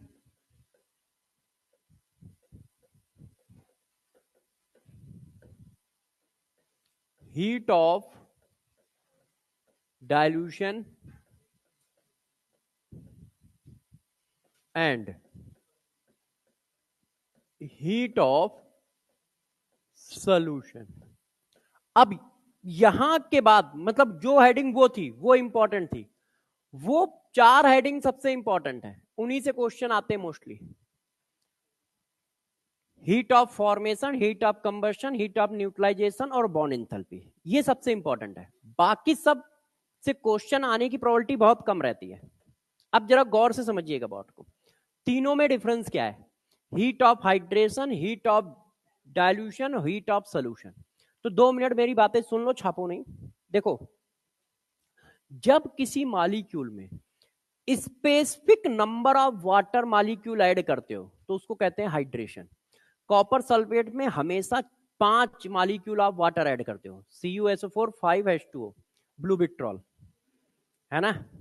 तो उसमें हमेशा 5 ऐड करते हो, कभी उससे ज्यादा ऐड किए, कभी उससे कम नहीं। ग्रीन विट्रॉल FeSO4.7H2O, हमेशा 7 ऐड करते हो। व्हाइट विट्रॉल MgSO4.7H2O, हमेशा 7 ऐड करते हो। इसमें कभी आप कम ज्यादा ऐड करो, वॉशिंग सोडा में हमेशा 10 ऐड कर रहे हो, तो फिक्स है ना? तो जब आप वाटर मॉलिक्यूल फिक्स अमाउंट में ऐड करते हो तो उस प्रोसेस को बोलते हैं हाइड्रेशन। फिक्स अमाउंट में ऐड कर रहे हैं, CuSO4 में 5 ऐड कर रहे हैं तो ये हाइड्रेशन है। कहां से कहां तक जाना? CuSO4 से 5 मॉलिक्यूल ऐड तक जाना। और ऐड हो रहा है इसका मतलब किसी तरह का अट्रैक्शन फोर्स फॉर्म हो रहा होगा, और ऐसा कभी भी होगा तो एनर्जी निकलेगी। अट्रैक्शन फोर्स बनेगा तो एनर्जी निकलती है, अट्रैक्शन फोर्स ब्रेक होगा तो एनर्जी देनी पड़ेगी। यहां पे मॉलिक्यूल के अंदर तो कुछ हो नहीं रहा है, मॉलिक्यूल तो ब्रेक नहीं हो रहा है, सिर्फ क्या हो रहा है? हाइड्रेशन हो रहा है। और इसी को कहते हैं टेस्ट ऑफ वाटर। आप लोगों ने पढ़ा होगा ऑर्गेनिक में या इनऑर्गेनिक में। ऑर्गेनिक में पहला चैप्टर है ना, तो उसमें टेस्ट ऑफ वाटर है। वाटर का टेस्ट करना है, कुछ नहीं, कॉपर सल्फेट जो होता है कलरलेस होता है, और CuSO4.5H2O ब्लू विट्रॉल बोला जाता है, मतलब ब्लू कलर का होता है। तो आप बस, हमसे पूछा जा रहा है ये लिक्विड क्या है, अब पी के थोड़ी देखोगे नशा आ गया, अल्कोहल है, नहीं तो पानी है साइनाइड हुआ तो पता निपट गए, तो कोई टेस्ट ही तो करोगे, है कि नहीं? तो पानी का टेस्ट करना है कि यार ये पानी है क्या है, तो बस कॉपर सल्फेट में 2-4 बूंदे डाल दो, ब्लू हो गया तो पानी है, नहीं हुआ तो नहीं है, कुछ और होगा, मगर पानी नहीं है अपना। तो पानी का सबसे बेसिक टेस्ट यही होता है। कॉपर सल्फेट में आप क्या करो, जैसे ही पानी डालोगे तो वो कलर में कन्वर्ट हो जाएगा, CuSO4.5H2O। और इसका क्वेश्चन एनसीईआरटी में भी है कि CuSO4.5H2O में कितने वाटर मॉलिक्यूल हाइड्रेटेड फॉर्म में है, मतलब डायरेक्ट कॉपर सल्फेट से अटैच है, और कितने वाटर मॉलिक्यूल बायर फॉर्म में, क्योंकि ये मॉलिक्यूलर फार्मूला है। CuSO4.5H2O एक मॉलिक्यूलर फार्मूला है, इसका कॉम्प्लेक्स फार्मूला क्या होगा? कोऑर्डिनेशन कंपाउंड है ये, क्योंकि ये कोऑर्डिनेशन कंपाउंड है। तो Cu 4 वाटर अंदर, SO4 डॉट 1 वाटर बाहर, तो 4 डायरेक्टली अटैच होते हैं, 1 बाहर। और ये स्टेटमेंट नीट या जेई में किसी एग्जाम में डिट्टो एनसीईआरटी में आ चुका है, एनसीईआरटी के एग्जाम्पल में है ये कॉपर सल्फेट वाला फिगर, और उस पर स्टेटमेंट भी, क्वेश्चन भी पूछा गया है। तो किसी एक एग्जाम में रिसेंटली, मतलब वही 3-3.5 साल के अंदर आया है कि उसने पूछा है डायरेक्ट कि इसमें कितने वाटर मॉलिक्यूल डायरेक्टली अटैच्ड है, तो 5 में से 4 अटैच्ड होते हैं। वो ऐसे लिखा जाता है, CuH2O4 dot SO4 dot water, ऐसे। इसी तरह ग्रीन विट्रॉल है, 7 होता है, उसमें से अंदर कितने हैं, है ना? तो अब इधर आ जाओ, तो अब हमें क्या करना है, मगर ग्रीन विट्रॉल एनसीईआरटी में नहीं है तो आने की प्रोबेबिलिटी बहुत लो है, क्योंकि ऐसे यार तो तुम किसी का भी पूछ लोगे तो हम किसी का भी कैसे बता पाएंगे, इतने तो हाइड्रेटेड मॉलिक्यूल हैं। तो आता वही है जो एनसीईआरटी में होगा। हम एग्जाम्पल 4 पढ़ रहे हैं, मगर आता कॉपर सल्फेट का है, क्योंकि वो एनसीईआरटी में मेंशन है। अच्छा, हाइड्रेशन का मतलब समझे? तो देखो, पहले मैं इसको समझाऊंगा फिर डिफिनीशन लिखाऊंगा, क्योंकि डिफिनीशन सबकी एक जैसी है। देखिए, आप कॉपर सल्फेट से गए, 5 मॉलिक्यूल आपने जोड़े, तो ये क्या है? व्हाइट, वैसे कलर की अपने को जरूरत नहीं है, और ये बना जाके हाइड्रेटेड कॉपर सल्फेट। यहां से यहां तक के प्रोसेस का नाम है हाइड्रेशन।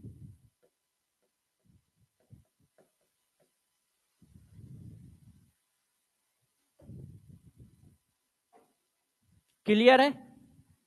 जब स्पेसिफिक अमाउंट में वाटर ऐड होता है, स्पेसिफिक नंबर में वाटर ऐड हो रहा है किसी मॉलिक्यूल में, तो उस प्रोसेस को बोलते हैं हाइड्रेशन। तो हाइड्रेशन में क्या हुआ? Specific number of water molecule add. ठीक। अच्छा, अब गौर से देखो। अब मान लो किसी बच्चे ने वाटर इतने ऐड कर दिए जो उसकी मैक्सिमम लिमिट है, भाई हाइड्रेशन हो रहा है। एक स्पेसिफिक नंबर में ऐड हुआ तो क्रिस्टलाइजेशन हुआ, क्रिस्टल बना, इसीलिए आप उसका कोऑर्डिनेशन कंपाउंड पढ़ रहे हो। मगर अब ऐड करते चले गए, करते चले गए, करते चले गए, तो एक लिमिट तो होगी ना कि इससे ज्यादा ऐड नहीं हो पाएंगे, मतलब सैचुरेशन। तो जब सैचुरेशन आ जाता है उस समय जो हीट आएगी वो हीट ऑफ सॉल्यूशन। मतलब मैं ऐड करते करते कहां तक ऐड कर ले गया? इनफिनाइट। इनफिनाइट का मतलब उसकी मैक्सिमम वैल्यू। ये नंबर कौन सा है? उसकी मैक्सिमम वैल्यू है, इससे ज्यादा वो ऐड ही नहीं कर सकता है।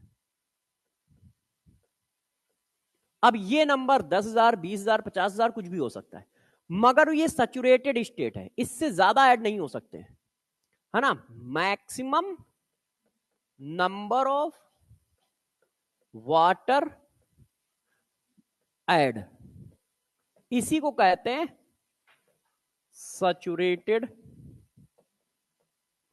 स्टेट। अब यदि आप यहां से, गौर सुनिए, यदि आप यहां से चलोगे,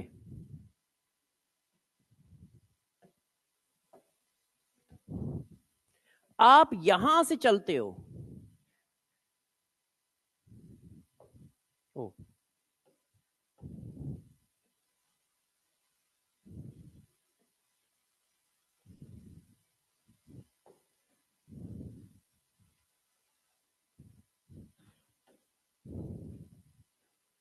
यहां से चलते हो और वहां तक पहुंचते हो,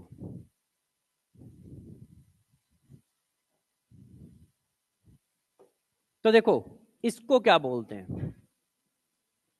हम यहां से चल के यहां तक पहुंचे,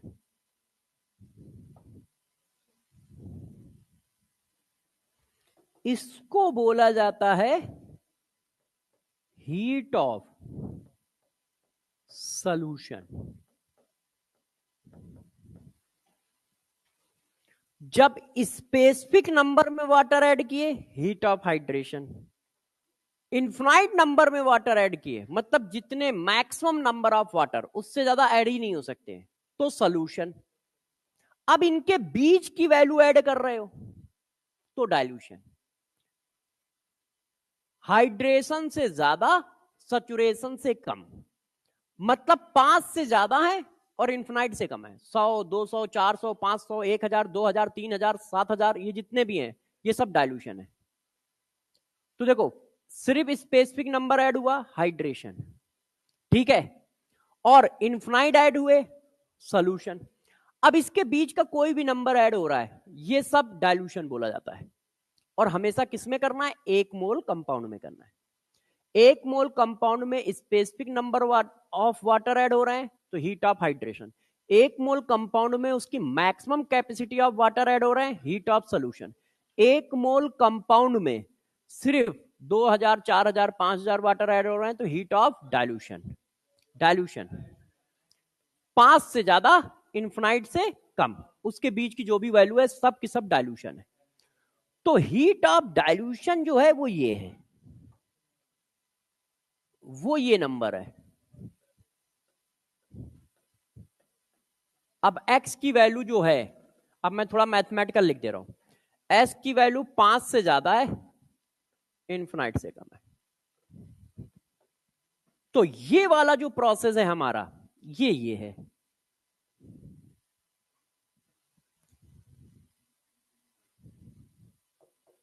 इसको हम कहते हैं हीट ऑफ डाइल्यूशन।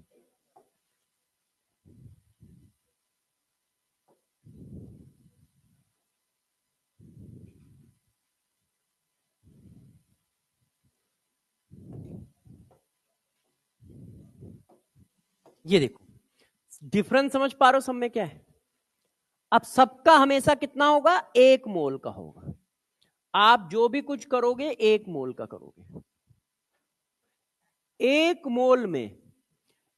मोल में स्पेसिफिक नंबर ऑफ वाटर के एडिशन को हीट ऑफ हाइड्रेशन कहते हैं, एनर्जी निकलेगी। 1 मोल में इनफाइनाइट नंबर ऑफ वाटर के एडिशन को हीट ऑफ सोल्यूशन कहते हैं, इसमें एनर्जी निकलेगी। 1 मोल में, ठीक है, 1 मोल में सम नंबर ऑफ वाटर मॉलिक्यूल, मतलब जो हाइड्रेटेड से ज्यादा हो और सैचुरेशन से कम हो, उन सबको हम हीट ऑफ सोल्यूशन कहते हैं। उन सबको हम हीट ऑफ सोल्यूशन, ओ हाँ, हीट ऑफ डाइल्यूशन कहते हैं। अब जरा बताओ, इन सबको देखते हुए आप बता सकते हो कि वैल्यू सबसे ज्यादा किसकी होगी?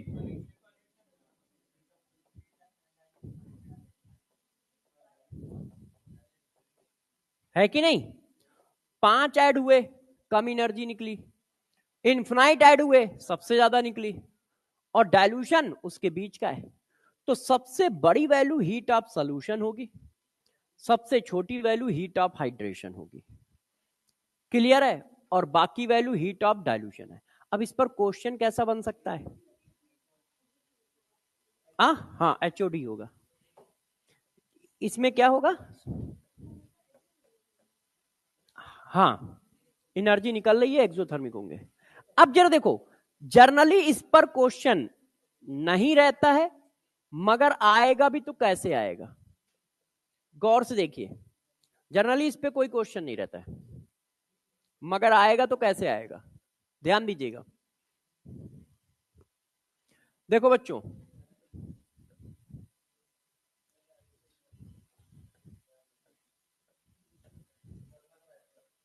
डर लग रहा है तो पढ़ाई कर लो यार।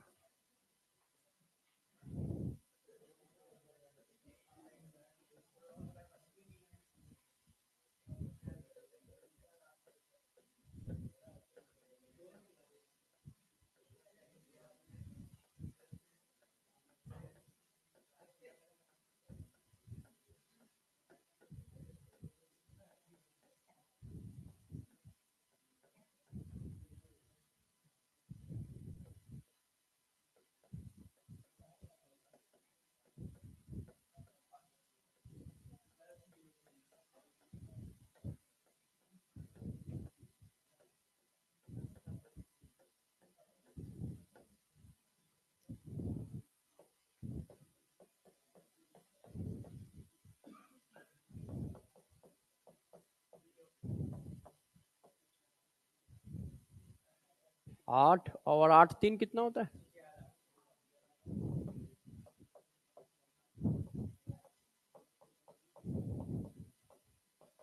अब देखो, इस पर क्वेश्चन पेपर में नहीं आता है, मगर आ भी जाएगा, तो इसलिए एक क्वेश्चन तो कम से कम कर ही लेना चाहिए। हाँ भाई, अब वो पूछ रहा है कॉपर सल्फेट से 100 वाटर तक जाने की एनर्जी है, हाइड्रेटेड कॉपर सल्फेट से 100 तक जाने की एनर्जी है, तो हीट ऑफ हाइड्रेशन बताओ कॉपर सल्फेट की। तो भाई कॉपर सल्फेट की हीट ऑफ हाइड्रेशन की रिएक्शन क्या है? ये है ना, 5 वाटर ऐड होने को हीट ऑफ हाइड्रेशन कहते हैं ना, ऐसे। अब जरा गौर से देखिए, है, अब इसमें 100 चले जाओ। अब देखो, ये स्टेट फंक्शन बेस्ड क्वेश्चन है, आप कहते हो इंथैल्पी स्टेट फंक्शन है, तो देखो यहां से यहां तक जाने की एनर्जी है 14, और यहां से यहां तक जाने की है 24। चेक करो, तो स्टेट फंक्शन है तो यहां से यहां तक की कितनी होगी? माइनस की। क्यों? हीट ऑफ हाइड्रेशन एक्सोथर्मिक है, एनर्जी निकलती है, तो माइनस का आंसर आएगा। तो ये आ गया। बात समझ पाए? कॉपर सल्फेट ऐड करता है तो देखो 100 वाटर ऐड करने की एनर्जी 24 है, और 5 से लेके 95 तक वाटर ऐड करने की एनर्जी 14 है। तो 0 से 5 तक की एनर्जी कितनी है? माइनस कर दिया। और ऐसा क्यों कर पा रहे हैं? क्योंकि स्टेट फंक्शन है। स्टेट फंक्शन है तो आपको पता है कि इस स्टेट की वैल्यू बस बची है, बाकी सब तो दी है। यहां से यहां तक दोनों का स्टेट कॉमन है तो एनर्जी कॉमन होगी, तो इतने प्रोसेस की एनर्जी दोनों की सेम ही होगी। तो ये 14 में जो ज्यादा जुड़ा हुआ है वो इतने प्रोसेस की तो होगी। क्लियर है? तो इस तरह का क्वेश्चन आपके पास बन सकता है जो करने को। अच्छा, आप सभी बच्चे सोच रहे होंगे कि यार इतनी सारी हेडिंग हो गई मगर सर ने सबसे इंपॉर्टेंट चीज तो पढ़ाई नहीं। इसको पढ़ाना नहीं है, सिर्फ लिखना है ना? क्योंकि हाँ, बस 1 सेकंड दूंगा, 1 सेकंड लूंगा। अब देखो हैसेस लॉ क्या होता है इसके बारे में बता दो। देखो ये बात आपको पहले से ही पता थी, इसलिए मैंने अभी तक पढ़ाई नहीं। देखो आप सब लोगों ने मुझे पढ़ा रखा है कि इंथैल्पी जो है स्टेट फंक्शन है। इंथैल्पी क्या है? स्टेट फंक्शन है। बस यही हैसेस लॉ है। हैसेस एक साइंटिस्ट थे तो उनको रिगार्ड करने के लिए एक लॉ चिपका दिया गया, नहीं तो आप ये बात जानते हो। यदि ये स्टेट फंक्शन है तो गौर से देखो, मैं कार्बन से डायरेक्ट कार्बन डाइऑक्साइड बना रहा हूं तो एनर्जी आ रही है डेल्टा H1। अब मैं कार्बन से पहले कार्बन मोनोऑक्साइड बना रहा हूं तो एनर्जी आ रही है डेल्टा H2, और कार्बन मोनोऑक्साइड से कार्बन डाइऑक्साइड बना रहा हूं तो एनर्जी आ रही है डेल्टा H3। अब आप देखिए, कार्बन से कार्बन डाइऑक्साइड तक मैं एक स्टेप में चला गया जिसकी वैल्यू है डेल्टा H1। देखो एक स्टेप में गए। यही काम किसी ने 2 स्टेप में किया। पहले कार्बन मोनोऑक्साइड गया, फिर कार्बन डाइऑक्साइड गया। तो इंथैल्पी क्या है? स्टेट फंक्शन, इसको पास से लेना देना ही नहीं है। तो इनिशियल और फाइनल फिक्स है तो वैल्यू फिक्स होगी, इसीलिए आप लिखते हो H1 इक्वल टू। यही बात इन्होंने बताई थी हैसेस ने। हैसेस का कहना था कि यार कोई रिएक्शन एक ही स्टेप में कर दो या उसी रिएक्शन को करने में 4-6 स्टेप लगे तो उनकी इंथैल्पी चेंज बराबर होगी। तो ये बात तो हम बचपन से जानते हैं, जब से चैप्टर चालू हुआ है। स्टेट फंक्शन है तो बराबर होगी होगी, इसमें बताने की क्या जरूरत है, ये तो हम पहले से जानना है। तो बस उनके नाम के रिगार्ड के लिए ये बात चिपकाई गई है मेरे हिसाब से, नहीं तो हमें इसकी पढ़ने की कोई जरूरत ही नहीं है। ये सब तो हम खेल पहले ही खेल के आ गए हैं कि हाँ वो स्टेट फंक्शन है। तो इनिशियल और फाइनल सेम है तो वैल्यू सेम होगी। हमें पास से लेना ही देना क्या है कि आप यहां से यहां तक पहुंचने में 10,000 रिएक्शन करते हो या डायरेक्ट एक रिएक्शन में पहुंचते हो, वैल्यू सेम आएगी क्योंकि वो स्टेट फंक्शन है, उसका पास से लेना देना नहीं है। इसी बात को हैसेस लॉ कहा जाता है और इस तरह से उन्होंने ये बात समझाई है। ठीक है, तो ये बात आपको पहले से आती, मगर मैंने पढ़ा इसलिए दिया है कि मान लो हेडिंग मिस रहेगी तो बहुत सारे बच्चे सोचेंगे कि हाँ यार एक बहुत इंपॉर्टेंट हेडिंग सर ने बताई नहीं है जिसका नाम हैसेस लॉ है ना।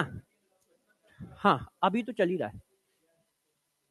अब जरा देखो बच्चों, इस पर तो आप क्वेश्चन लगातार करते आ रहे हो। ये जो ABCD वाले हैं रिएक्शन वाले क्वेश्चन है वो सब इसी के तो क्वेश्चन है। अच्छा, अब हम लोग क्वेश्चन कर लेते हैं, हेडिंग नहीं करेंगे क्योंकि टाइम लगेगा उसमें। तो 2-4 क्वेश्चन आपको जल्दी जल्दी करा देता हूं। ये बहुत अच्छा क्वेश्चन है इसलिए करा रहा हूं। इस क्वेश्चन को करिए। अभी देखो कल 2 घंटे वाली रिएक्शन है ना, मतलब कल 2 घंटे वाली है ना क्लास। कल ये चैप्टर आज नहीं खत्म हो पाएगा क्योंकि अभी बहुत बाकी है। अभी बम कैलोरीमीटर बाकी है, ठीक है। किरचॉफ इक्वेशन से तुम्हारे यहां क्वेश्चन तो नहीं आता है। इंथैल्पी पे टेम्परेचर का इफेक्ट, ठीक है, effect of temperature in enthalpy of reaction. ठीक है, हाँ वो दोनों एक ही चीज है। तो एक वो हेडिंग है, एक बम कैलोरीमीटर है, एक सेकंड लॉ का स्टेटमेंट है, एक थर्ड लॉ का स्टेटमेंट है, एक इंट्रोपी ऑफ यूनिवर्स है, और तीन हेडिंग हमारी ये है, heat of vaporization, heat of sublimation, heat of fusion, है ना। और फिर क्वेश्चन, तो कल वाली जो हमारी क्लास होगी वो मेरे हिसाब से लगभग अंतिम क्लास होगी, 1 घंटे में ये स्टेट खत्म हो जाएंगे, 1 घंटे फिर हम लोग क्वेश्चन करेंगे। चलो छापो, मतलब छापो को मतलब करके दो आंसर। अब देखो ये क्वेश्चन अच्छा क्यों है आपको बताता हूं, अच्छे से पकड़ना। क्वेश्चन में कहा गया है enthalpy of reaction ammonia sorry methane plus O2 gives methyl alcohol is negative.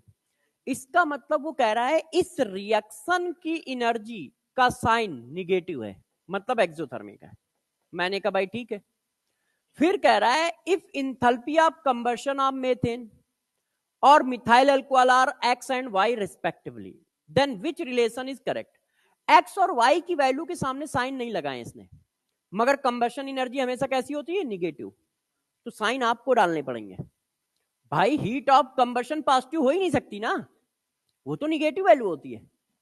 तो heat of combustion of methane और heat of combustion of methyl alcohol दी है, तो हीट ऑफ रिएक्शन क्या लिखोगे, हम हीट ऑफ रिएक्शन लिखेंगे heat of combustion of reactant minus heat of combustion of product. अब रिएक्टेंट कौन है, ये इसकी लिखोगे, ये तो जलाता है, ये जलता ही कहां है, इसके रिस्पेक्ट में तो कोई प्रोडक्ट आता ही नहीं है, तो इसकी हीट ऑफ कंबशन थोड़ी होती है। तो मेथेन की कितनी है, -x, यहीं पे बस गलती है। और वो कौन है, मिथाइल अल्कोहल की कितनी है, हीट ऑफ कंबशन की वैल्यू दी है, और हीट ऑफ कंबशन कैसी होती है, एक्सोथर्मिक। माइनस साइन के साथ लिखोगे, प्लस साइन के साथ मत छाप देना। उसने कहा हीट ऑफ कंबशन की न्यूमेरिकल वैल्यू इतनी है, heat of combustion always negative value होगी क्योंकि ये एक्सोथर्मिक प्रोसेस है, तो प्लस मत छाप दियो। अब आप आराम से क्वेश्चन बना लोगे, अब तो आपको आता है। अब जरा देखो ये आया, आप कह रहे हो कि हीट ऑफ रिएक्शन निगेटिव है, तो किसके सामने का साइन आता है, जो बड़ा है। यदि ये निगेटिव आ रहा है इसका मतलब ये बड़ा है, x, तो x ग्रेटर देन y। ये देखो, अब आपने कहा सर ऐसा थोड़ी होता है कि एक क्वेश्चन करा के चले जाओगे, आपको 2 कराने चाहिए, है कि नहीं। अब आप इस क्वेश्चन का आंसर बताओ, जितनी आवाज आएगी उतनी देर तक पढ़ाऊंगा। अब कर लो आवाज, आओ करो करो, आ जाओ भाई, चलो आंसर निकालो। अभी तो बहुत क्वेश्चन है उसमें, करो करो करो करो।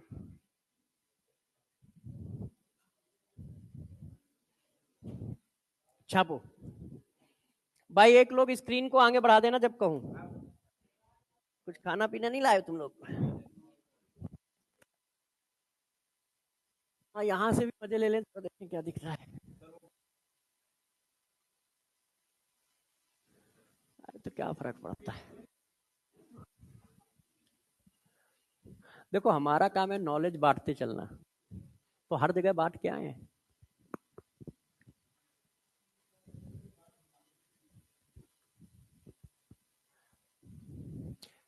क्या है, गिवन दैट इतना इतना enthalpy of formation of carbon monoxide, okay.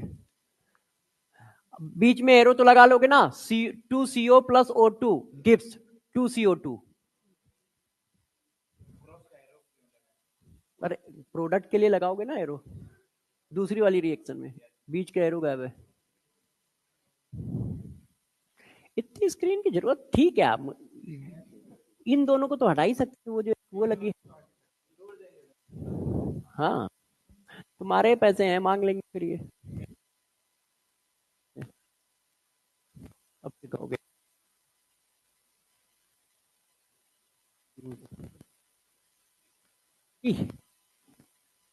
करूंगा मेरे को भी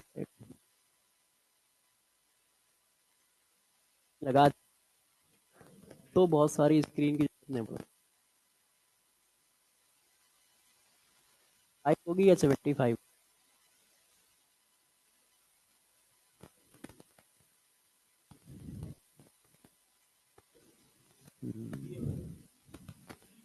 सी कह रहे होते।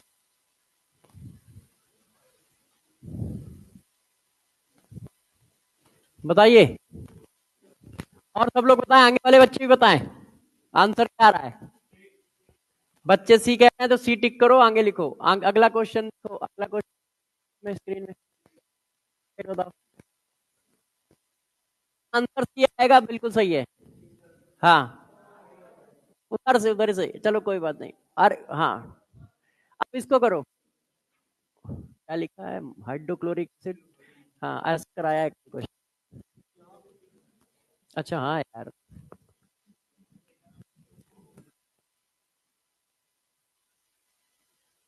तुम लोगों को नींद नहीं, बैठा तो मुझे नींद आने लगी यार। इतना आराम दिया जाता है कोचिंग में कि बच्चे सोए क्यों ना। पढ़ने के लिए आराम नहीं देना चाहिए। अब मुझे तो बैठते ही नींद आ रही है। खड़े खड़े बच्चों को पढ़वाना चाहिए। सी भी लगाई दिए, पंखे भी लगाई दिए तुमने। अरे सोने का, सोने का एसी भी चल रहा है, सीटें भी हैं।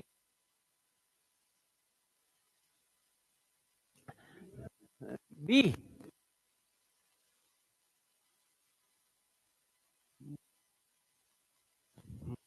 ऐसे बैठते हैं ना तो समझ ही नहीं आता है, आंसर नहीं आता है ऐसे यार, दिमाग चलता नहीं मेरा, तो नींद आने लगती है। हाँ भाई, क्या आया आंसर? ये तो कल कराया था, तो इस क्वेश्चन का सलूशन तो लिख दें। अब देखो बच्चों, इस क्वेश्चन की खास बात, enthalpy of formation of carbon monoxide कह रहा है। तो भाई इंथैल्पी ऑफ फॉर्मेशन हमेशा किसकी होती है? एक मोल की होती है।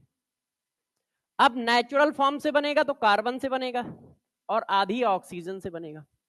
इसका मतलब इस रिएक्शन की हीट पूछ रहा है वो, है कि नहीं? अब वही वाला क्वेश्चन हो गया, दो इक्वेशन दी है, तीसरी निकालनी है, तो मैथ के हिसाब से सॉल्व करो। अब मैथ के हिसाब से सॉल्व करते हैं। सीओ किधर चाहिए? राइट में। है कहां? लेफ्ट में। तो इसका मतलब पलटी मारनी पड़ेगी। फिर कॉफिशिएंट कितना है? 1। वहां क्या है? 2। डिवाइड भी करना पड़ेगा। तो यदि मैं एक साथ दोनों काम कर दूं तो आप में से कोई बच्चा बुरा तो नहीं मानेगा ना? तो ठीक है, फिर देखिए, मैंने इसको पलटा, इधर ले गया, इसको इधर ले गया, 2 से डिवाइड किया तो ये आ गया। अब ये इधर आ गया, 2 से डिवाइड किया, ये इधर आ गया, 2 से डिवाइड किया। वैल्यू कितनी आ गई? जब पलटा तो ये प्लस हो गया, और 2 से डिवाइड किया तो ये आ गया। इसको इक्वेशन 1 कह दिया, इसको 2 कह दिया। क्यों? सीओ हमें किधर चाहिए? राइट में। आ गया। कॉफिशिएंट कितना चाहिए? 1। आ गया। कार्बन किधर चाहिए? राइट में, पहले से राइट में। तो अब बस जोड़ देते हैं। तो मैंने 1 और 2 को जोड़ दिया। तो जब 1 और 2 को जोड़ा तो देखो, CO2 है लेफ्ट में, CO2 है राइट में, कट गया। अब लेफ्ट में क्या बचा? C प्लस, एक ऑक्सीजन यहां है, आधा यहां है, तो इधर कितना बचेगा? आधा। लेफ्ट में सब खत्म हो गया, राइट में आ जाओ। राइट में ये कट गया है, ये कट गया है, उधर जाके घट गया है, तो ये बचा सिर्फ। अब रिएक्शन में भी वही काम कर लो। आपने इक्वेशन जोड़ी थी तो रिएक्शन भी जोड़ दो, मतलब एनर्जी भी जोड़ दो। ये आया। ऐसा आंसर कौन सा है? सी। तो सी हो गया, है ना? अब इस क्वेश्चन को देखो, मैंने कहा equal volume of molar hydrochloric acid and sulphuric acid neutralize by dilute NaOH solution, x kilo calorie and y kilo calorie are heat liberated, which of the following is true? अब देखो, HCl और H2SO4, इसमें 1 मोल एचआयन है, इसमें 2 मोल एचआयन है। तो 1 मोल एचआयन के neutralisation में इतनी एनर्जी लग रही है, 2 मोल एचआयन के न्यूट्रलाइजेशन में इतनी एनर्जी लग रही है। तो 1 मोल में इतनी है, तो 2 मोल में कितनी होगी? 2x होगी। तो ये भी 2 मोल की न्यूट्रलाइजेशन एनर्जी, ये भी 2 मोल की न्यूट्रलाइजेशन एनर्जी, तो बराबर होंगी। ऐसा कोई आंसर हो तो टिक कर दो। अच्छा, x डिवाइडेड बाई 2, ठीक है। अब नहीं, बस एक ऐसा क्वेश्चन देता हूं जो बहुत अच्छा है, मैंने कल पढ़ाया भी है आपको शायद, यही वाला है ये क्वेश्चन। हाँ, एक मिनट, पीछे वाले क्वेश्चन में कह रहे हो ना बेटा? अब वो ढूंढना पड़ेगा कहाँ है ये। 2 मोल क्यों निकाला, यही कह रहे हो? अच्छा, वो कह रहा है एक्स और वाई में रिलेशन बताओ। तो ये 1 मोल की है, ये 2 मोल की है। अब इन दोनों को बराबर करना है, तो या तो हम इसको 1 मोल कर दें या इसको 2 मोल कर दें। तो मैंने क्या किया, कहा 1 मोल की एनर्जी इतनी है तो 2 मोल की कितनी होगी, 2x। ये भी 2 मोल की है, ये भी 2 मोल की है, बराबर कर दिया। आपका मन यदि 1 मोल का है तो कोई दिक्कत नहीं, 1 मोल की दी है, अब इसकी निकाल लो। 2 मोल की वाई है तो 1 मोल की कितनी होगी, अब भी बराबर कर दो, तो आया तो वही है ना। तो जो मन है वो कर लो, कोई ऐसी दिक्कत की बात नहीं। समझ गए ना बेटा डाउट? अब ये क्वेश्चन मैं इसलिए आपसे पूछ रहा हूं क्योंकि बहुत अच्छा क्वेश्चन है ये, बस ये लास्ट क्वेश्चन है। अब देखो, वैसे मैं ये क्वेश्चन करा चुका हूं, आप देखो मैंने 2 ऑप्शन दिए थे जब डिफिनीशन पढ़ाई थी। Consider the following reaction, enthalpy of formation of water liquid is, enthalpy of formation reaction चाहिए वाटर लिक्विड की। तो इंथैल्पी ऑफ फॉर्मेशन क्या होता है, नेचुरल फॉर्म से, HN और OHN से तो होती नहीं है, ये भी गलत है। क्यों, वाटर किससे बनना है, हाइड्रोजन से, H तो सही है। ऑक्सीजन का नेचुरल फॉर्म कार्बन डाइऑक्साइड थोड़ी ना है ना। तो ये है, तो इसकी एनर्जी कितनी होगी, X2। अब यहां क्वेश्चन में गलती है, या तो यहां माइनस होना चाहिए या वहां प्लस होना चाहिए, है ना। यहां माइनस लगा रखा है, यहां प्लस, सॉरी यहां प्लस लगा रखा है, यहां माइनस लगा रखा है। इतना नॉलेज हम लोगों को थोड़ी ना है कि नहीं, कि इसको सही कर दे। तो इसको हम दोनों में से कोई सही नहीं कर पाएगा, तो ऑपरेटर की इधर उधर मिस्टेक होगी, वो कट पेस्ट करते समय उसने। अब एक होमवर्क दे देता हूं, ये देखो, ये होमवर्क, बाकी क्वेश्चन हम लोग कल, ठीक है, कल चैप्टर को खत्म करेंगे। हाँ, कल सारा